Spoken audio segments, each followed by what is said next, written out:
Muy buenas tardes, querido estudiante. Nos encontramos nuevamente en una nueva clase de historia para octavos básicos y el día de hoy vamos a ver el Estado moderno, transformaciones políticas.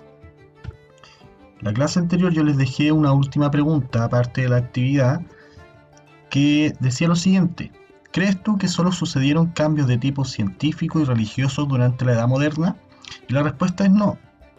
Entre las transformaciones que dieron origen al mundo moderno, junto con los cambios artísticos e intelectuales, se consideran también el surgimiento y la consolidación de nuevas formas de organización política, el desarrollo de ideas y prácticas económicas y la ruptura de la unidad religiosa.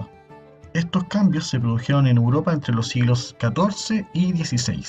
Como ven entonces, chicos, aparte de lo que nosotros ya vimos en las clases anteriores relacionados con la revolución científica, la difusión de las ideas y el quiebre de la unidad religiosa, también hubieron cambios de tipo políticos y de tipo económico. Y eso es lo que vamos a ver el día de hoy. A todos estos chiquillos, esta es la última clase de la unidad número 1. Por lo tanto, ya la siguiente clase entrará de lleno a lo que es la segunda unidad. Para esta clase utilizaremos el texto del estudiante entre las páginas 22 y 29. Es importante que puedan seguir la lectura de fuentes de estas páginas para poder realizar la actividad del día de hoy. Otra cosa importante, chiquillos, envíenme sus trabajos para que yo les pueda retroalimentar, para que les pueda hacer comentarios sobre lo que están haciendo, para saber si están entendiendo bien la materia. Y también recuerden que cualquier cosa, pregunta, duda, comentario, me la pueden hacer llegar al correo fullo@cmsh.maristas.cl. Otra cosa que también es importante y se las recuerdo todas las clases es el uso de las fuentes. Recuerden que por medio de las fuentes que nosotros estamos viendo en el libro, en el texto del estudiante, podemos responder las preguntas que yo les dejo al final, obviamente también acompañándonos de esta clase y de las clases anteriores, pero el uso de las fuentes es fundamental. Recuerden que podemos obtener la naturaleza de la fuente, su origen, las podemos clasificar en primarias o secundarias y conocer el ámbito y contenido al que se refiere. Bien, los cambios en el ámbito político que se produjeron en Europa entre los siglos XIV y XV permitieron la formación del Estado moderno. Este transformó el orden feudal predominante en Europa desde la Edad Media. El Estado moderno no se expresó de la misma manera ni al mismo tiempo en los distintos territorios de Europa. En Francia, España e Inglaterra, diversos factores permitieron la consolidación de monarquías nacionales. Entre estos destaca la alianza que los monarcas establecieron con la burguesía, clase social formada principalmente por comerciantes, que buscaba obtener mayores libertades para realizar sus actividades mercantiles. A partir de la reactivación del comercio, las ciudades del norte de la península itálica, como Florencia y Venecia, se enriquecieron. Esta situación les permitió constituirse como ciudades-estado, muchas de las cuales se organizaron como repúblicas. Bien, atendiendo a lo que acabo de leerles, les planteo una pregunta que vamos a ir desarrollando en la mitad de esta clase. ¿Qué elementos de continuidad y de cambio es posible identificar entre la organización política de la sociedad medieval y la moderna? Es una pregunta que vamos a responder de la misma forma que lo hicimos con este versus que hicimos de Edad Media y Edad Moderna. Esta vez lo vamos a hacer, pero solamente acotado a el Estado. Para esto, chicos, les tengo un breve video, 3 minutos, un video que está disponible en Aprendo en Línea y que también va a estar disponible en la clase que se va a subir a YouTube, que es la grabación de esta presentación. Pongan atención. El Estado moderno. A fines de la Edad Media, el sistema feudal fue debilitándose paulatinamente. Al mismo tiempo, algunos reyes comenzaron a recuperar el poder que alguna vez tuvieron a través de la unificación política y territorial de sus dominios. Así, se origina el proceso de fortalecimiento de las monarquías nacionales, originándose los estados modernos. Uno de los procesos más importantes para que los monarcas lograran consolidar sus estados nacionales fue el unificar el territorio que gobernaban, haciendo sentir el peso de su autoridad a lo largo de todo su reino. Para alcanzar este objetivo fueron necesarios los siguientes elementos: la creación de un ejército permanente y profesional que ya no dependiera de la ayuda que entregaban los nobles, sino que éste era controlado solamente por el rey. Si bien los señores feudales continuaban ofreciendo sus servicios para la guerra, el rey los excusaba de esta obligación militar a cambio de un aporte monetario. Este ejército permanente ayudó a las monarquías a enfrentar los conflictos tanto al interior de su reinado como las guerras contra los monarcas extranjeros. Para poder financiar esta milicia, los reyes recurrieron a la recaudación de impuestos que debían entregar sus súbditos. Para el cobro de estos impuestos fue necesario contar con una red de funcionarios de confianza y capacitados para tal trabajo. Estos contaban con jurisdicción a lo largo de todo el territorio y se ocupaban no solo de cobrar impuestos, sino también de la administración civil y el impartir justicia. Algunos de estos funcionarios, clérigos y nobles instruidos en derecho y economía, formaban el Consejo del Rey, que se ocupaba de asesorar al monarca en una serie de materias importantes para su mandato. Otro elemento importante fue el que los monarcas debían contar con el apoyo de la burguesía, es decir, con los habitantes de las ciudades. Su ayuda era necesaria, ya fuera para controlar a la aristocracia feudal, con el fin de que no incumbieran en sus negocios, como también para conseguir recursos y así poder financiar los diferentes gastos que tenía el Estado. El beneficio que veían los burgueses en las monarquías nacionales era el contar con una autoridad con el poder suficiente como para ordenar la situación interna de los estados y por sobre todo ayudarlos a controlar situaciones financieras que pudieran interferir con sus negocios.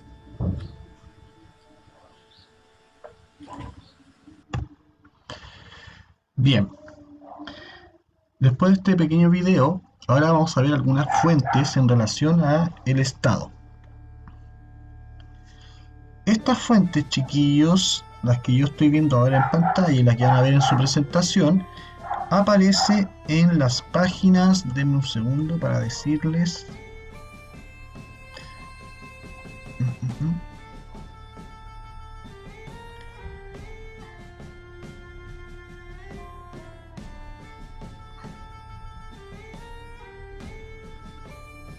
Ya.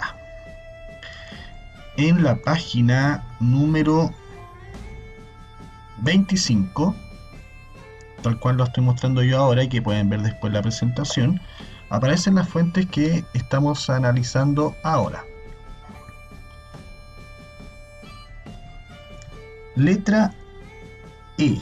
La afirmación del poder monárquico en estos incipientes estados modernos fue pareja al desarrollo de unos órganos centralizados de gobierno y justicia, de una burocracia de funcionarios, de unos fortalecidos instrumentos de la política exterior, diplomacia y ejército, y de una hacienda y fiscalidad que tenían el gran reto de hacer frente a los crecientes costes de los conflictos bélicos. Bien, esta fuente es de Alfredo Floristan en su libro Historia Universal Moderna del año 2005. Aquí ya se aprecia, chiquillo, un poco esta diferencia que hay entre Estado medieval y Estado moderno, principalmente en dos cosas. Primero, tenemos acá la formación de un ejército.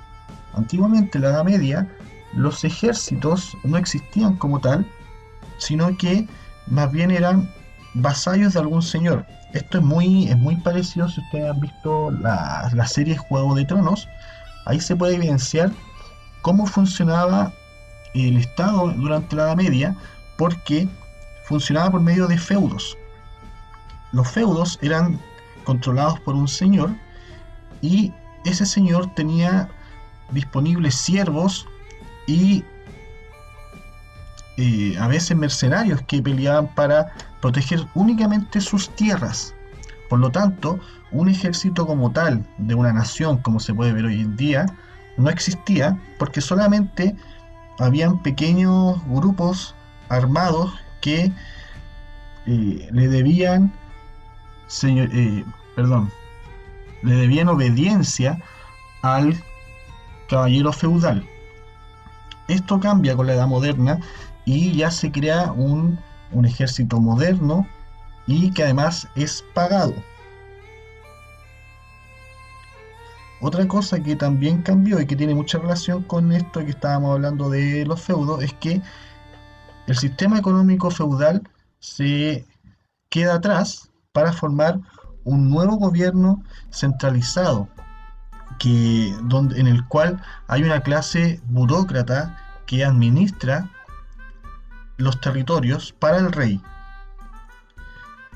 La letra C. Al final de la Edad Media comenzó a aparecer la figura del burgués, que no pertenecía ni al estamento aristocrático ni al eclesiástico, pero tampoco era campesino.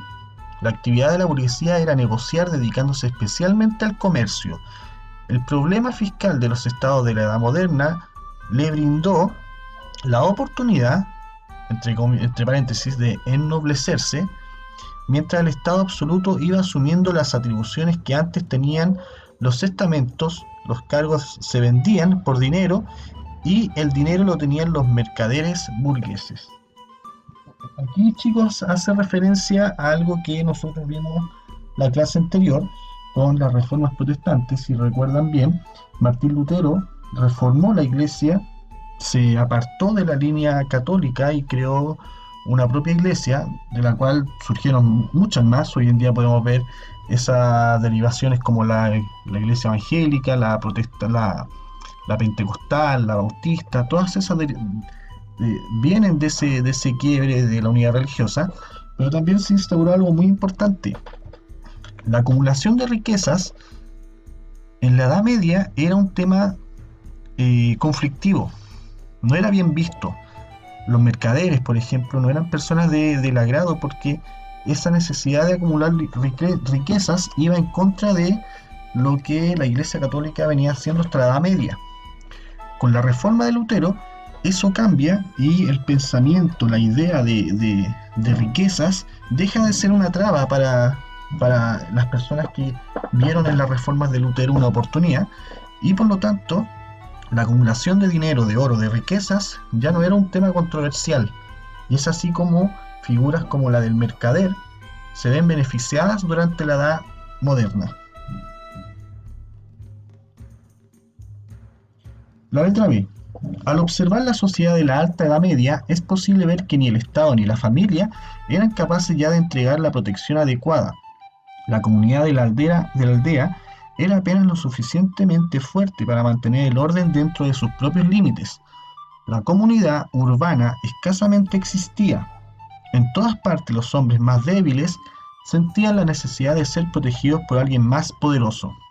El hombre poderoso, a su vez, no podía mantener su prestigio o su fortuna, incluso garantizar su propia seguridad, sino afirmando el apoyo de subordinados ligados a su servicio.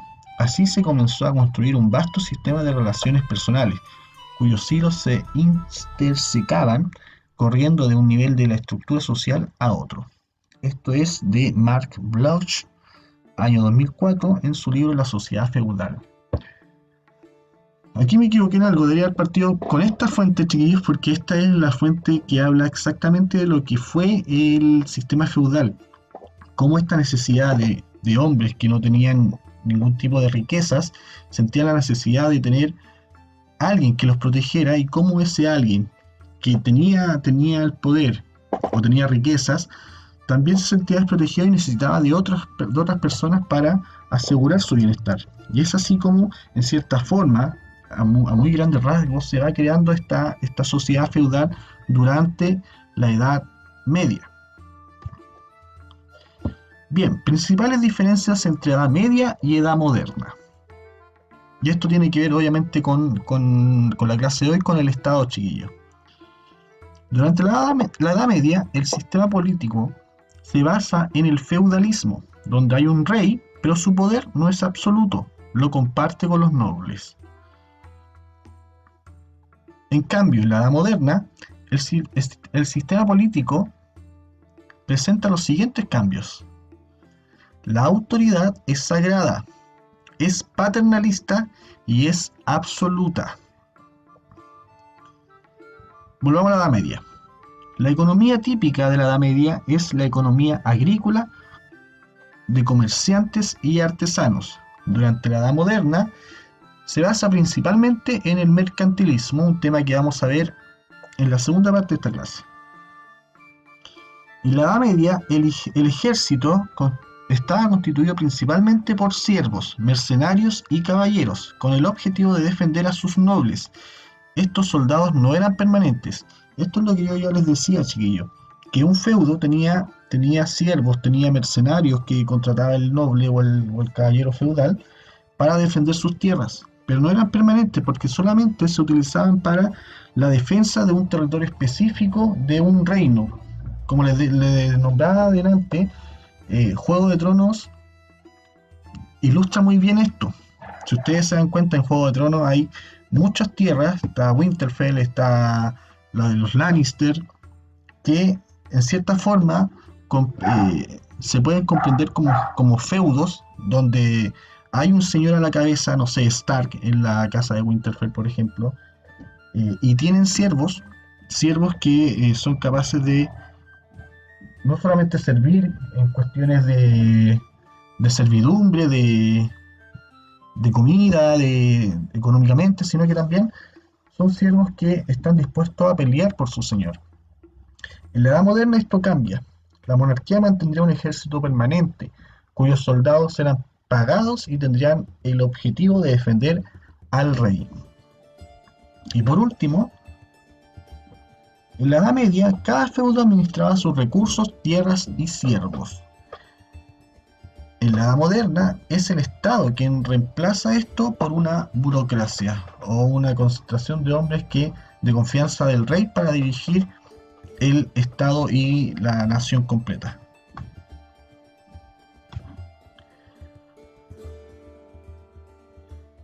Con el nuevo cambio surgen dos conceptos que son un poco diferentes, que son monarquía absoluta y la monarquía parlamentaria. Durante los siglos XV y XVI, las monarquías nacionales fortalecieron la concentración del poder en manos de la corona y en muchos casos transitaron hacia el absolutismo. España y Francia fueron los máximos exponentes del absolutismo con los reyes Felipe II y Luis XIV respectivamente. Esta vez, chicos, aparte de poner fuentes, las fuentes que tienen el libro también, les integré en esta presentación glosarios que ustedes van a poder ver en las mismas páginas que yo les di, o sea, desde la 22 a la 29, hay una serie de glosarios. Échenle un ojo porque es muy importante que aprendan estos conceptos que son como fundamentales en las materias que vamos viendo. Por ejemplo, absolutismo o monarquía absoluta. ¿Qué es?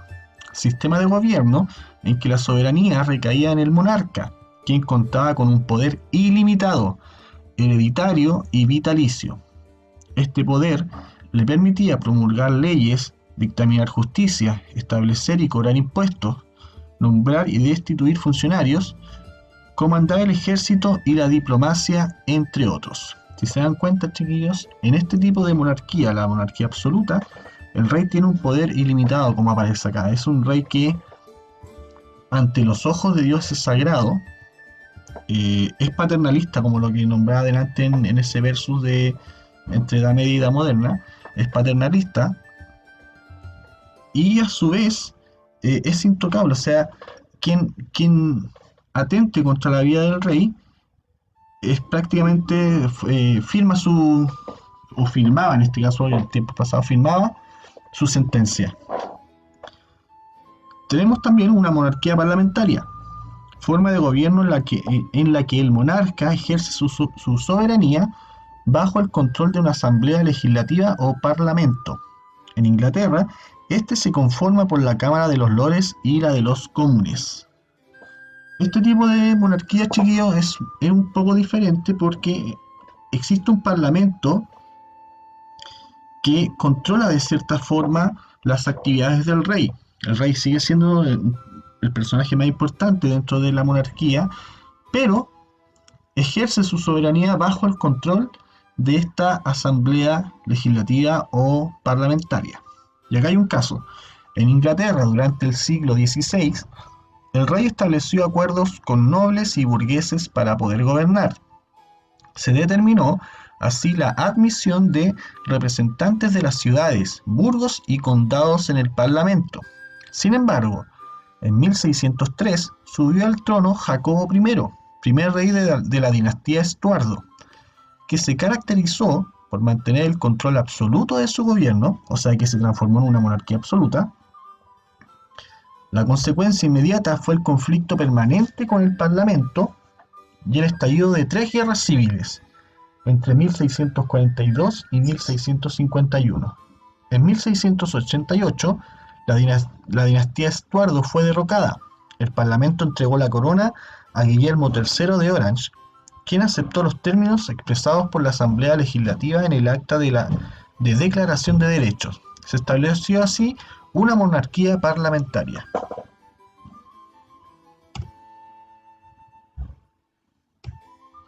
Bien, y por último, chicos, dejé el tema de el mercantilismo para el final. ¿Qué es el mercantilismo? Como ya vimos, el Estado se moderniza, el Estado deja atrás muchos problemas asociados a territorios, a ejércitos, y se unifica para formar un Estado fuerte. Pero para que un Estado sea fuerte necesita una economía fuerte, y es aquí donde entra el mercantilismo. Entonces, ¿qué es el mercantilismo? Los estados absolutistas de Europa desarrollaron una serie de ideas y prácticas económicas que han recibido el nombre de mercantilismo. La implementación de estas favoreció la expansión del comercio internacional entre los siglos XV y XVII. Les dejo también acá el glosario y la definición de mercantilismo. Dice así: principios aplicados por las economías europeas entre los siglos XV y XVIII, según los cuales la riqueza de una nación dependía de la posesión de metales preciosos, específicamente oro y plata, y de mantener una balanza comercial favorable, es decir, exportar más que importar. El tema del mercantilismo, chiquillo, va a ser fundamental para lo que se nos viene en la segunda unidad, que ya sería la conquista de América. Como dice ahí, básicamente el mercantilismo es una acumulación de metales preciosos, como el oro y la plata. Veamos algunas fuentes. A ver, tengo un gráfico acá que ustedes pueden ver en la página, déjenme ver, página 28, que tiene por título Comercio Marítimo entre 1620 y 1790. Acá vemos algunas monarquías como la inglesa y la francesa que a partir del año 1600 en adelante comienzan a subir en este gráfico, que es un gráfico que mide millones de libras esterlinas. Partió estando, no sé bien la medición, pero tenemos un número entre 0 a 40. Antes de 1650 Inglaterra partió en menos de 10, 8 por ejemplo, y ya para 1800 estaba bordeando el 40. Me imagino que 40 millones de libras esterlinas, o sea, partió alrededor de con 8 millones de libras esterlinas el año 1650, antes de esa fecha, y ya para el año 1800 tenía acumulado casi 40 millones de libras esterlinas. Lo mismo sucede con Francia. Francia parte un poquito más abajo que Inglaterra, en el año 1700, y ya para 1800 tenía casi 30 millones de libras esterlinas. Eso es para que vean lo que generó el impacto de este nuevo tipo de comercio, el mercantilismo. Generó que monarquías como la inglesa y la francesa aumentaran mucho su riqueza en cuestión de unos 100 años, por lo menos. Veamos otra fuente. Thomas Moon, en 1621, escribió lo siguiente: los medios ordinarios para aumentar nuestra riqueza y tesoro son por el comercio exterior, por lo que debemos siempre observar esta regla: vender más anualmente a los extranjeros en valor de lo que consumimos de ellos. Supongamos que cuando este reino está abundantemente abastecido con telas, plomo, quincalla, hierro, pescado y otros productos nativos, exportemos anualmente el excedente a países extranjeros hasta el valor de 2.200.000 libras esterlinas. Por este medio, estamos en posibilidad de comprar de ultramar y traer mercancías extranjeras para nuestro uso y consumo hasta el valor de 2 millones de libras esterlinas. Otro más, letra F. George Clark. A todos estos chiquillos, si se dan cuenta, la fuente B, la que acabo de leer, es de tipo primaria. El escritor, en este caso Thomas Moon, escribió en La riqueza de Inglaterra por el comercio exterior en 1621 lo que acabo de leer, por lo tanto es una fuente primaria. En Holanda, letra F, en Holanda, donde la clase de los hombres de negocios casi coincidía con la de los gobernantes, se formaron varias grandes compañías con el fin de realizar un comercio colonial. La Compañía Holandesa de las Indias Orientales, la más grande empresa comercial del siglo XVII europeo, se convirtió casi en una potencia imperial. A partir del siglo XVII nacieron compañías comerciales que gozaron de privilegios garantizados por los estados, como poseer el monopolio comercial de un producto en una determinada región de Europa. Aquí aparece algo de monopolio comercial. Esto no sé si lo recuerdan, creo que lo vieron en sexto básico, no sé si quinto o sexto básico. El monopolio comercial, chiquillo, para ilustrarlo, por ejemplo, España tenía muchas colonias acá en América, entre las cuales el comercio o el monopolio solamente estaba permitido con España y entre algunas colonias, pero no con ninguna otra nación, a excepción de España. Era la única que tenía el control del comercio de las colonias, por lo tanto a eso se le llamó monopolio comercial. Por último, letra A. No, perdón, voy a leer la letra E mejor. Sí, Richard Van Dulmer. El comerciante ya no realizaba los viajes él mismo, sino que sus intereses eran representados por factores y agentes de ventas, con agencias en todos los centros comerciales más importantes de Europa, y luego también fuera de ella. Las factorías, que adquirieron cada vez más importancia a consecuencia de la expansión europea, eran con frecuencia una combinación de almacenes, plazas de mercado, bases militares y puntos aduaneros, privilegiados o protegidos en mayor o menor grado por el Estado. Si se dan cuenta, chiquillos, este nuevo concepto de mercantilismo, este nuevo tipo de comercio fue muy potenciado y fue muy fuerte, tanto así que países como los que ya les nombré, Inglaterra y Francia, aumentaron su riqueza enormemente por medio de esta acumulación de metales preciosos. Fundaron muchas compañías como la que acabamos de ver acá, la de las Indias Orientales, que en definitiva tomaron el control de los grandes comercios de la Europa moderna. Y todo este cambio, chiquillos, como yo ya les comentaba, todo este cambio de mentalidad en cuanto a la economía, en parte se debe a estas reformas que fueron impulsadas por Lutero, principalmente por el hecho de que ya las riquezas no eran un pecado, no era mal visto que la gente acumulara dinero y riquezas, sino todo lo contrario. Y muchos hombres que acuñaron la idea de Lutero eran comerciantes, eran mercaderes, que con el tiempo vieron en este nuevo tipo de comercio, el mercantilismo, una oportunidad única para enriquecerse, perdón. Por último, chiquillos, les dejo la actividad del día de hoy, responder 3 preguntas. ¿Qué semejanzas y diferencias caracterizaban a las monarquías absolutas y parlamentarias? Ejemplifica. Yo ya les di alguna idea de lo que es las principales diferencias entre una y otra, así que esa pregunta está muy fácil. 2. ¿De qué forma el mercantilismo favoreció la expansión del comercio internacional entre los siglos XV y XVII?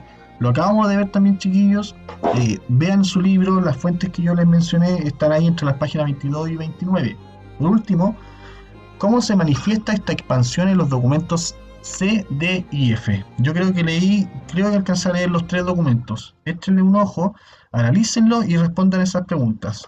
Muy simples. Y por último, les dejo una pregunta que más bien es para que la puedan pensar, ya viendo lo que se nos viene. ¿De qué forma el mercantilismo, chiquillos, pudo haber favorecido la conquista de América, por ejemplo? ¿Tuvo alguna incidencia en ello o no lo tuvo? Y recuerden, por último, ahora sí lo último, las fuentes que necesitan para esta actividad se encuentran entre las páginas 22 y 29 de tu texto de historia. Es importante que me hagan llegar sus trabajos al correo. Ante cualquier inquietud, pregunta o comentario sobre la actividad o el programa, escríbanme a fulloa@cmch.maristas.cl en el comunicado. Como último, chiquillos, no me quiero ir sin antes felicitar a algunos compañeros porque me han llegado algunos trabajos que han sido excelentes. Por ejemplo, Benjamín Sea, Emilia Gatica, Axel Colpi, Alexander Vera, Darling González, Hugo Fernández, Germán, Dylan Cerda. Felicitaciones, chiquillos, sus trabajos están muy buenos. Espero que sigan así, que sigan motivados. Recuerden, chicos, si necesitan algo, conversar sobre algún tema de la clase, alguna duda que tengan, escríbanme, yo respondo todos sus correos y principalmente también sus trabajos, también háganmelo llegar porque también los reviso y se los voy retroalimentando. Eso es, chicos, nos vemos en la próxima clase entrando en la nueva unidad y espero que estén muy bien. Chao.